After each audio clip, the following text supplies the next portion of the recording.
یعنی یہ بجائے آپ کو کوئی ثواب دلانے کے الٹا جو ہے آپ پر گرفت ہو جائے گی، ایسی کوئی چیز صحابہ سے ثابت نہیں ہے۔ اور ہمارا دین وہی ہے، ما انا علیہ واصحابی، رسول نے فرمایا جس چیز پر میرا عمل ہے اور میرے صحابہ کا ہے، دین تو اصل میں وہی ہے۔ جہاں تک ایصال ثواب کا تعلق ہے، اس میں ہمارے ہاں ذرا کافی مختلف آراء موجود ہیں۔ مجھے اس رائے سے اتفاق ہے کہ مالی اگر کوئی عبادت ہے، اس کا ثواب آپ اپنے کسی فوت شدہ بزرگ کو منتقل کر سکتے ہیں۔ مطلب آپ نے کسی بیوہ کی کوئی مدد کی ہے، کسی یتیم کی کوئی مدد کی ہے، کسی دینی کام میں پیسہ لگایا ہے، کوئی صدقہ جاریہ شروع کیا ہے خدمت خلق کے لیے وغیرہ وغیرہ، اس کی تو جو ہے اس کے ثواب کو منتقل کیا جا سکتا ہے کہ اللہ اس کا ثواب میرے والد یا میری والدہ کے منہ کو پہنچا دے۔ جسمانی نہیں، آپ نماز پڑھ کے کہیں اس کا ثواب، یا روزہ رکھ کر کہیں کہ اس کا ثواب، یا یہ کہ آپ قرآن پڑھ کر کہیں یہ آپ ہی کو ثواب ہوگا، آپ خود پڑھیں گے آپ کو ثواب ہوگا۔ البتہ ایسے تمام افعال کے بعد جب آپ اللہ سے دعا کریں گے، یہ نہیں کہیں گے کہ میرے اس فعل کا ثواب منتقل کر دے، اے اللہ میرے والدین کی مغفرت فرما، تو یہ کوئی نیک کام کرنے کے بعد جو ہے اس دعا کی تاثیر جو ہے وہ بڑھ جاتی ہے۔ بس اس پہلو میں انڈائریکٹلی اس کا ایک تعلق بن جائے گا، ورنہ یہ کہ وہ اس طریقے سے بچوں کو بلانا اور پڑھانا اور یہ جو ہے سوئم میں کرنا اور قرآن خوانی کی محفلیں، یہ سب بدعات ہیں اور یہ در حقیقت دین میں اضافے ہیں اور ان کی کوئی حقیقت نہیں ہے۔ دیکھیے، انسانی زندگی کے یہ 3 دور ہیں، حیات دنیاوی جو ہماری پیدائش سے شروع ہو کر اور ہماری موت پر ختم ہو جائے، پھر حیات برزخی موت سے لے کر قیامت کے دن تک، اور پھر حیات اخروی ہے قیامت میں ریزریکشن کے بعد سے وہ زندگی جو ہے جو جنت یا دوزخ کی ہے۔ اس میں ان دونوں زندگیوں کے بارے میں تفصیل سے کوئی بات کرنا بالکل غلط ہے اور اس سے فتنے پیدا ہوتے ہیں۔ ظاہر بات ہے کہ جسم تو قبر میں رہتا ہے، اس میں تو کوئی شک ہی نہیں، روح کہاں جاتی ہے؟ کیا وہ بھی قبر ہی میں رہتی ہے یا کہیں اور چلی جاتی ہے؟ قرآن مجید میں سجین اور اعلیٰ علیین کا ذکر موجود ہے، لیکن یہ تمام چیزیں متشابہات میں سے ہیں۔ یہ تمام چیزیں قرآن مجید میں سورہ آل عمران کے شروع میں بیان کیا گیا ہے کہ ہم نے یہ کتاب اتاری ہے، اس میں کچھ آیات محکمات ہیں، کچھ متشابہات ہیں۔ وہ متشابہات کا ایگزیکٹ مفہوم جاننا اس وقت ہمارے لیے ممکن نہیں ہے۔ یہ تو جب اس عالم میں ہم پہنچیں گے تو معلوم ہوگا کہ ہاں یہ بات تھی کہ جو قرآن مجید میں اس طور سے کہی گئی تھی۔ لیکن یہ کہ اس وقت جو ہے جتنا کچھ ہمیں حدیث صحیح میں مل جائے یا قرآن میں مل جائے، اس عالم برزخ میں بھی یہ تو ہوتا ہے کہ جو نیک لوگ ہیں انہیں کچھ نہ کچھ جو ہے اثرات اچھے ان پر پڑتے رہتے ہیں، ان کی ارواح پر کہہ لیجئے، اور کچھ جو برے ہیں ان کے اوپر جو آخری انجام ہونا ہے اس کی کوئی ریفلیکشن ہوتی رہتی ہے، جس کو حدیث میں کہا گیا ہے کہ ہر قبر جو ہے وہ یا تو جنت کے باغیچوں میں سے ایک باغیچہ ہے یا دوزخ کے گڑھوں میں سے ایک گڑھا ہے، یا کہیں کہہ دیا جاتا ہے کہ کھڑکی کھول دی جاتی ہے اس میں، یا جنت کی طرف سے ٹھنڈی ہوائیں آئیں، خوشبوئیں آئیں، اور یا دوزخ کی طرف سے کہ آگ کی لپٹ آئے۔ دوزخ میں داخل ہوں گے قیامت کے بعد ہی اور جنت میں داخل ہوں گے قیامت کے بعد ہی، لیکن اس کے کچھ آثار پڑنے شروع ہو جاتے ہیں، وہ جس کو انگریزی میں آپ کہتے ہیں coming events cast their shadows before, بعد میں آنے والے واقعات جو ہیں ان کے کچھ سائے جو ہے پہلے سے آنے شروع ہو جاتے ہیں۔ تو اسی طرح سمجھیے کہ جو کچھ آخرت میں کسی انسان کے ساتھ ہونا ہے اس کا ایک عکس جو ہے وہ عالم برزخ میں شروع ہو جاتا ہے۔ اسی لیے قرآن مجید میں یہ بھی آیا ہے کہ یہ جو آل فرعون تھے یہ صبح و شام جہنم پر پیش کیے جاتے ہیں، اور قیامت کے دن پہ کہہ دیا جائے گا ادخلوا آل فرعون نار، ان کو داخل کر دو آگ کے اندر۔ یہ اس حد تک، باقی یہ ہے کہ تفصیل میں جانا، ہاں ایک رائے ہے، یہ شاہ ولی اللہ دہلوی رحمۃ اللہ علیہ کی، اگر ان کی رائے نہ ہوتی تو میں اسے بیان بھی نہ کرتا، لیکن یہ کہ وہ ایک بہت بڑے محدث اور بہت مفکر اور دین کے فلسفے سے بہت بڑے واقف انسان تھے۔ ان کا ہے کہ جو اولیاء اللہ ہوتے ہیں، اللہ کے نیک بندے، اللہ کے بندے، ان کے انتقال کے بعد ان کی روحوں کو بھی اللہ فرشتوں کے طبقہ اسفل میں شامل کر دیتا ہے۔ یہ فرشتے ہیں نا اس وقت بھی موجود ہیں، ابھی شاید اگلے جمعے میں وہ حدیث جو ہے اس کا بیان آئے گا کہ جب بھی کسی گھر میں، اللہ کے گھر میں کچھ لوگ اس لیے جمع ہو کہ اللہ کی کتاب پڑھیں اور سمجھیں اور سمجھائیں، تو ان کے اوپر فرشتے گھیرا ان کا ڈال لیتے ہیں اور ان پر اللہ کی طرف سے سکینت نازل ہوتی ہے اور رحمت نازل ہوتی ہے، اور اللہ ان کا ذکر کرتا ہے فرشتوں کے پاس، دیکھو میرے بندے، تم کہتے تھے یہ فساد مچائے گا، دیکھو یہ بھی تو ہے نا جو میرے کلام کو پڑھنے کے لیے میرے گھر میں جمع ہے۔ تو فرشتے ہیں موجود، ہم میں سے ہر ایک کے ساتھ 2 فرشتے موجود ہیں۔ تو یہ فرشتہ اسفل ہے، سب سے نیچے، جو دنیا کے کاروبار کو چلانے میں اللہ تعالیٰ کے سول سرونٹس ہیں، پھر اس سے اوپر کے فرشتے ہیں، اس سے اور اوپر کے فرشتے، پھر مقربین ہیں جو اللہ تعالیٰ کے قریب ترین فرشتے ہیں، لیکن یہ کہ ملائکہ کے طبقہ اسفل میں شامل کر لیتے ہیں تاکہ جو کام اللہ تعالیٰ ملائکہ سے لیتا ہے وہ ان سے بھی لینے شروع کر دیتا ہے۔ لیکن ہمیں یہ اجازت نہیں ہے کہ ہم فرشتوں کو پکار کر کہیں کہ اے فرشتے ہے جبریل ہے میکائیل یا فلاں ہے منکر جبدیہ میرے جو ہے کرامن کاتبین میرا یہ کام کر دو، نہیں، یہ شرک ہو جائے گا۔ اسی طرح ہو سکتا ہے کہ انبیاء کی ارواح جو ہے وہ بھی اللہ تعالیٰ نے شامل کی ہوئی اس لشکر کے اندر وہ کام کر رہے ہو اور وہ اللہ تعالیٰ کے حکم سے مختلف معاملات جو ایگزیکیوٹ کرتے ہو، لیکن ہم کسی کو پکار دے سکتے۔ اب یہ نوٹ کر لیجئے، ہدایت و ضلالت اس دنیا میں جو مختلف حالتیں انسان پر طاری ہوتی ہیں، یا نعمتوں کی بارش ہو رہی ہے، یا تنگی ہے، فقر ہے، احتیاج، دنیاوی حیثیت ہے، وجاہت ہے، یا دنیا میں گمنامی ہے، کسنوی پرست کے بھیا کیستی، کوئی آپ کا حال ہی نہیں پوچھ رہا کہ تم ہو کون، تمہارے منہ میں کتنے دانت تھے، یا یہ کہ دنیا میں اقتدار کی کسی مسند پر انسان بیٹھا ہے، یا یہ کہ کوئی اس کے ہاتھ میں اختیار نہیں، یہ تمام جو حالات انسان پر طاری ہوتے ہیں، ان کے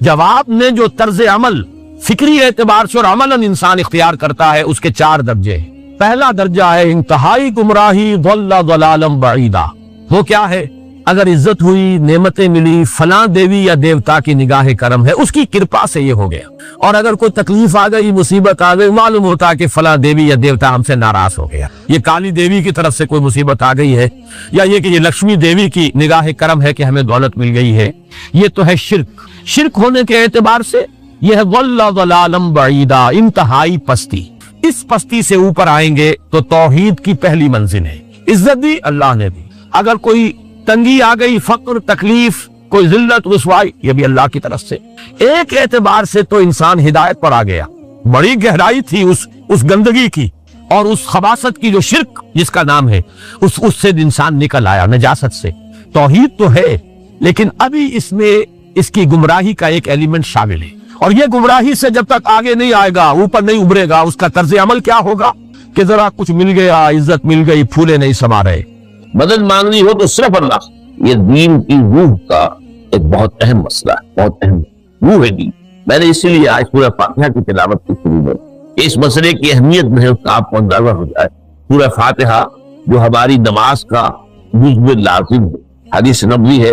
لا صلاۃ لمن لم یقرأ بفاتحۃ کتاب، سورہ فاتحہ کے بغیر کوئی نماز ہر رکعت میں ہم پڑھتے ہیں۔ یا یہ دوسری بات ہے پھر احمدی کے مطابق امام پڑھتا ہے اگر جہری انداز میں تو گویا کہ پوری جماعت کو پسند آئے گی، لیکن اس پہ اتفاق کرتے ہیں سورہ فاتحہ ہی اصل نماز۔ اسی لیے ایک حدیث میں جو مسلم شریف میں آئی ہے حضرت ابو ہریرہ سے، سورہ فاتحہ کا تجزیہ کیا گیا ہے تضابیط کا، اور وہ حدیث قدسی قسمت الصلاۃ بینی و بین عبدی نصفین، اللہ فرماتا ہے میں نے نماز کو اپنے اور اپنے بندے کے درمیان برابر تقسیم کر، بندہ کہتا اب اس کے بعد ساری تفصیل سورہ فاتحہ۔ صلاۃ کا قسمت الصلاۃ بینی و بین عبدی نصفین، تو ہم تو صلاۃ میں سورہ فاتحہ بھی ہے، پھر اس کے بعد بہت قرآن مجید کی آیتیں پڑھتے ہیں، تو رکوع بھی ہے، تو سجود بھی ہے، قیام بھی ہے، اور قاعدہ بھی ہے، سب صلاۃ کو مرکز بن، لیکن یہ کہ اصل صلاۃ سورہ فاتحہ۔ چنانچہ اس حدیث میں تجزیہ کیا گیا ہے، جب بندہ کہتا ہے، میرا بندہ یہ کہتا ہے الحمدللہ رب العالمین، تو میں یہ کہتا ہوں اللہ تعالیٰ یہ فرماتا ہے ہمیں دنیا میرے بندے نے میری اب تعریف کی، سنا۔ جب بندہ کہتا ہے الرحمن الرحیم، میں کہتا ہوں اللہ کہتا ہے اسنا علیہ، میرے بندے نے میری سنا۔ اور جب بندہ کہتا ہے مالک یوم الدین، تو اللہ فرماتا ہے مجدنی عبدی، میرے بندے نے میری بھرولی بیان۔ تو یہ سارا میں اس لیے آپ کو حوالہ کر دیا، آج میں سورہ فاتحہ کا درس نہیں دے رہا ہوں، پوری بات نہیں سنا رہا کہ اصل نماز سورہ فاتحہ۔ اب سورہ فاتحہ میں 7 آیتیں ہیں اور عجیب تبدیل ہے، 3 آیتوں پر ایک جملہ بنتا ہے، الحمدللہ رب العالمین الرحمن الرحیم مالک یوم الدین، آیت 3 جملہ 1، پھر 3 آیتوں پر ایک جملہ ہے آخر میں اهدنا الصراط المستقیم صراط الذین انعمت علیہم غیر المغضوب علیہم ولا الضالین، آیت 3 جملہ 1۔ درمیانی آیت ہے 4 نمبر کی ایاک نعبد و ایاک نستعین، یہ ہے در حقیقت مرکزی ہو گئی، 3 ادھر، پھر وہ 3 ایک جملہ، آخری 3 ایک جملہ، اور یہ ایک آیت میں 2 جملے، ایاک نعبد بھی مکمل جملہ ہے، وہ ایاک نستعین بھی مکمل، اور یہی پر سورہ فاتحہ کی وہ تقسیم ہوتی ہے آدھی، 3.5 آیتیں ادھر، الحمدللہ رب العالمین الرحمن الرحیم مالک یوم الدین ایاک نعبد۔ اب واو آ گیا، یہ واو ایسے ہے جیسے کہ آپ ترازو کو پکڑتے ہیں مٹھ اس کی۔ اب 3.5 آیتیں ہیں، وَإِيَّاكَ نَسْتَعِينُ اهْدِنَا الصِّرَاطَ الْمُسْتَقِيمَ صِرَاطَ الَّذِينَ أَنْعَمْتَ عَلَيْهِمْ غَيْرِ الْمَغْضُوبِ عَلَيْهِمْ وَلَا الضَّالِّينَ۔ یہ جو مرکزی آیت ہے اس میں 2 باتیں لگ گئی، ایاک نعبد، ایک تو ہم اقرار کرتے ہیں کہ اللہ ہم صرف تیری ہی بندگی کرتے ہیں اور کرتے رہیں گے، یہ حال اور ماضی، حال اور مستقبل دونوں کو محیط ہے۔ اور دوسرا وَإِيَّاكَ نَسْتَعِينُ، اور صرف تجھ ہی سے مدد مانگتے ہیں اور مانگتے رہیں گے۔ یہ گویا کہ دین کا ایک مرکزی نقطہ ہے، جو صلاۃ کا مرکزی نقطہ ہے، وہی طرح سے دین کا۔ اب ہم اس پر غور کر چکے ہیں، 40 نبوی کی حدیث نمبر 3 جو ہے وہ اس پر ہے، ایاک نعبد، اس میں گفتگو ہو چکی ہے تفصیل سے۔ عبادت کا تصور کیا، جس کے لیے انسان کو پیدا کیا گیا، وما خلقت الجن والانس الا لیعبدون، اور تمام رسولوں کی دعوت کا مرکزی نقطہ اعبدوا اللہ ما لکم من الہ غیرہ، زندگی آمد برائے بندگی، زندگی بے بندگی شرمندگی۔ اور اس میں جو کنفیوژن ہم نے پیدا کر دیا ہے کہ عبادت کو عبادات کے مترادف قرار دے دیا، نماز روزہ حج یہ عبادات ہیں، وہ عبادت جس کے لیے ہمیں پیدا کیا گیا ہے وہ یہ چیزیں نہیں ہیں، وہ ہے پوری زندگی میں ہمہ تن ہمہ وقت ہمہ جہد اللہ کی۔ ہر وقت نماز تو نہیں پڑھی جاتی، ہر روز روزہ تو نہیں رکھا جاتا۔ یہ جو کہا کہ میں نے صرف تمہیں پیدا ہی اس لیے کیا کہ میری عبادت کرو، تو عبادت سے بات یہ چیزیں نہیں ہوتی، یہ در حقیقت اس عبادت کے لیے سپورٹ، جیسے 4 ستون ہیں ان پر چھت ہے، چھت کو سپورٹ دینے کے لیے ستون ہے۔ ستونوں کی معنویت ہی تب ہے جبکہ چھت ہو، ورنہ کیا کہیں گے اس لیے کھڑے کر دیے 4 ستون، پاگل تو نہیں تو اس لیے بٹ فور، جب تک کہ چھت کا تصور، شامیانے کے لیے 4 آپ نے بانس کھڑے کیے ہیں اس لیے اس شامیانے کو سپورٹ کر دیتے۔ تو اب اس میں جو بیت مضمون آیا وہ یہاں بھی آ گیا اس حدیث میں، تو قرآن مجید کی آیت میں ایاک نعبد وایاک نستعین، یہ ہے دوسری بات جس پر کہ آج کی ہماری مرکزی جو مضمون ہے وہ یہ حدیث، تجھ ہی سے مدد مانگتے ہیں اور مانگتے رہیں گے۔ اللہ تعالیٰ سے مدد مانگنا، اب آپ یہ سمجھیے کہ مدد جو مانگی جاتی ہے مختلف الفاظ استعمال ہو سکتے ہیں۔ استعانت وہ اس حدیث میں بھی آیا، قرآن میں بھی آیا، سورۃ فاتحہ میں ایاک نستعین۔ استمداد مدد طلب کرنا، استنصار نصرت مانگنا، استدعاء کوئی دعا کرنا کسی کام کے لیے، استغاثہ کسی کی دعائی دینا، یہ تمام ایک قبیل کی چیزیں ہیں، ان کو جمع کر دیں گے استعانت۔ اب استعانت ایک تو ہے عام مادی دنیا کے اصول کے اندر، میں کسی سے کہوں بھائی مجھے ذرا پانی پلا دینا، یہ بھی استعانت ہی، میں نے اپنی ایک ضرورت کو پورا کرنے کے لیے اسے مدد ہے، اس میں کوئی شک نہیں، کوئی برائی نہیں، معلوم ہے یہ ایک عام مادی قوانین کے تحت ہوگا۔ یہ علیحدہ بات کہ حضور کے بارے میں یہ آتا ہے صلی اللہ علیہ وسلم کہ آپ کبھی ایسے کام کے لیے بھی کسی کو نہیں کہتے، یہاں تک کہ اگر آپ سواری پر ہوتے تھے اور آپ کا جو کوڑا ہے وہ نیچے گر گیا تو آپ اپنی سواری کو بٹھا کر یا اتر کر خود کوڑا اٹھاتے تھے، کسی سے کہتے نہیں تھے کہ مجھے ذرا اٹھا۔ تو یہ استدعاء، استعانت، استمداد، اس میں ایک درجے ہیں، بڑے اونچے اونچے درجے بھی ہیں، لیکن عام حالات میں ہم مادی قوانین کے تحت اگر کوئی مدد چاہے کسی سے تو بری بات ہے، اس میں کوئی شرک نہیں، اس میں کوئی کفر نہیں، اگرچہ بعض حضرات میں نزدیک اس کا ایک درجہ ہے وہ میں بعد میں بیان کروں، لیکن یہ کہ ماورائی انداز کسی غیر مرئی حقیقی یا موہومہ شخصیت سے مدد مانگی، غیر مرئی حقیقی فرشتے ہیں، غیر مرئی ہے حقیقی، موہومہ جنہوں نے گاڈ اینڈ گاڈیسز اور آلہہ بنا دیے، دیویاں دیوتیا بنا دیے، یہ موہومہ ان کے وہم کی پیداوار، وہ بھی غیر مرئی ہے، ان کی انہوں نے تصویریں بنا دی ہیں پوجنے کے لیے، لیکن وہ یہ کہتے ہیں کہ یہ تصویریں جو ہم نے بنائی ہیں یہ مجسمے بنائے ہیں، بت بنائے ہیں، یہ صرف توجہ کے ارتکاز کے لیے تاکہ پورا مراقبہ کر سکے، ہم اپنی توجہ کو مرکوز کر سکے، ہمیں نہیں پتا کہ ان بتوں میں کچھ نہیں۔ ایک عام ہندو ہے بیچارہ، عام جاہل دیہاتی، وہ تو یہی سمجھتا ہوگا کہ اسی میں اس بت ہی کے اندر ہے، لیکن جو پڑھے لکھے ہندو ہیں، جو تعلیم یافتہ لوگ ہیں، ڈاکٹر رادھا کرشنن بہت بڑا فلسفی تھا، جو آپ کو معلوم ہے بھارت کا صدر رہا، بہت بڑا فلسفی، اس کی ایک کتاب ہے انڈین فلسفی کی، اتنی موٹی موٹی 2 چیزیں ہیں اور بڑی باریک ٹائپ، اس میں اس نے کہا کہ ہمیں بتوں میں کچھ نہیں سمجھتے، یہ تو صرف کنسنٹریشن، توجہ کو مرکوز کرنے کے لیے ہم نے ان کو بنا لیا ہے تاکہ ان کے ساتھ ایک ذہنی اور روحانی رشتہ قائم کرنے کے لیے اپنی توجہات کو مرکوز کریں۔ بہرحال یہ میں نے بتایا، ایک ہے غیر مرئی حقیقی، ایک ہے غیر مرئی موہومہ۔ غیر مرئی حقیقی میں فرشتے بھی معلوم ہے یہاں موجود ہیں، کرامن کاتبین ہیں، لیکن میں یہ نہیں کہہ سکتا کہ ذرا میری یہ مشکل دور کر، اس فرشتے سے میں مخاطب نہیں، یہ شرک ہوتا ہے، حالانکہ ہمیں معلوم ہے فرشتہ ہے، فرشتے تو اس وقت ہمارے اس مجمع کو گھیرے ہوئے، حضور کی حدیث مجتمع قوم فی بیت من بیوت اللہ یتلون کتاب اللہ ویتدارسونہ بینہم الا حفتہم الملائکہ وغشیتہم الرحمہ، جب بھی کبھی میرے گھروں سے کسی گھر میں میرے بندے جمع ہوتے قرآن کو پڑھنے اور سمجھنے کے لیے، سمجھنے سمجھانے، تو فرشتے ان کے گرد گھیرا کر اور ان پر رحمت چھا دے اور سکینت ان پر آسمان سے نازل، اور اللہ تعالیٰ ان کا ذکر کرتا ہے فی من عنده، دیکھو اے فرشتوں، تم تو کہتے تھے نا کہ اے اللہ تو یہ خلیفہ بنانے چلا ہے آدم، یہ تو دنیا میں فساد مچائے گا، دیکھو وہ میرے بندے وہ کیا کر رہے ہیں۔ اللہ تعالیٰ ذکر کرتا ہے ان کا اپنی اس مجلس میں، وہ جو ملأ اعلیٰ کی مجلس، جو اللہ تعالیٰ کے قریب ترین جو فرشتے ہیں لیکن مدد نہیں مانتے۔ اسی طرح اب ذرا مسئلہ دوسرا وہ مختلف ہی ہو جائے گا۔ میں نے پہلے وہ بات کی جس میں اختلاف کا امکان ہے، فرشتے تو ہے وہ پر ہمارا ایمان، اور اصل میں ایمان بھی ملائکہ ہی کی شکل بگڑی ہے، یہ جو گاڈز اور گاڈیسز بنا لیے گئے اور دیوی اور دیوتا بنا لیے گئے اور آلہہ بنا لیے گئے، ملائکہ ہی کی، ملائکہ کو اللہ نے ایک ایک رات کو معبود کیا ہوا ہے، یہ پہاڑوں کا فرشتہ ہے، یہ بارش کا فرشتہ ہے، یہ فلاں کا فرشتہ ہے، انہوں نے انہی کو دیوتا بنا لیا، بس غلطی کیا لگی کہ ان کا کوئی اختیار، ہمارا ایمان کا فرشتوں کا اختیار کوئی نہیں، یفعلون ما یؤمرون، جو اللہ حکم دیتا ہے ان کا کوئی، بس یہ باریک سا پردہ ہے، یہی ایمان بالملائکہ بن گیا ہے، دیویوں اور دیوتاؤں کو شکل اختیار کی۔ عرب کے لوگ خدا کی بیٹیاں کہتے تھے، یہ فرشتے خدا کی بیٹیاں ہیں، ان کے نام پر لات، یہ مؤنث نام ہے، لات، عزا، عزیز کا مؤنث، منات، یہ سب مؤنث، یہ دیویاں ہیں، یہ اللہ کی بیٹیاں ہیں، فرشتے۔ تو میں نے کہا کہ پہلے میں نے بات کی ہے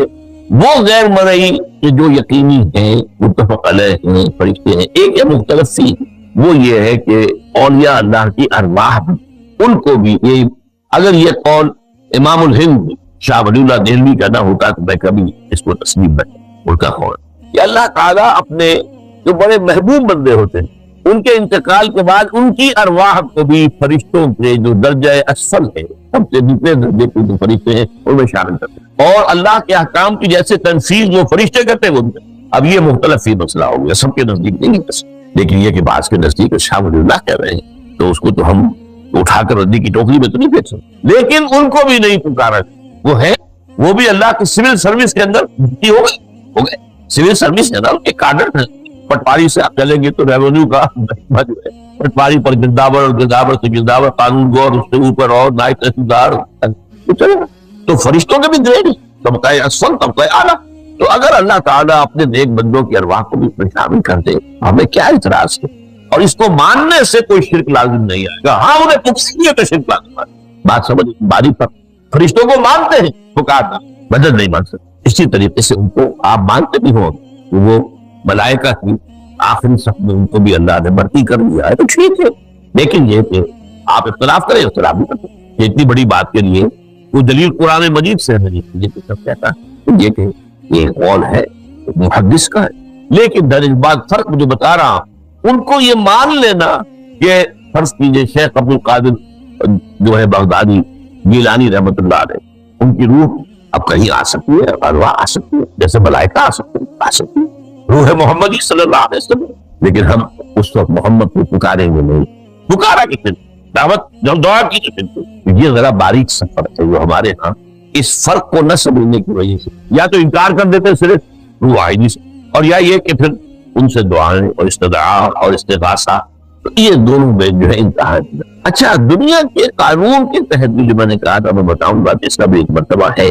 آپ نے کسی شخص سے کام کے لیے کہا، وہ دنیا کے قوانین کے تحت ہے، خوش کیجیے، آپ کسی سے کہتے ہیں میری فلاں جگہ پر سفارش کر دیجیے، میرا یہ مسئلہ ہے، 100% درست ہے، لیکن یہ کہ فرض کیجیے کہ میرا جو مدعا علیہ ہے یا جو میرا وقت مقابل ہے وہ چرم زبان ہے زیادہ، یا وہ اس نے کوئی لمبی چوڑی سفارش جو ہے فراہم کرتی ہے، تو آپ بھی میری بات رکھ لیں۔ قرآن مجید میں آیا ہے پورا نصاب من یشفع شفاعۃ الحسن، اچھی شفاعت کرنا، صحیح بات، وہ اللہ تعالیٰ نے اجر و ثواب رکھا ہے۔ اب آپ نے ایک دفعہ کہا، اس نے نہیں کیا، دوسری دفعہ کہا،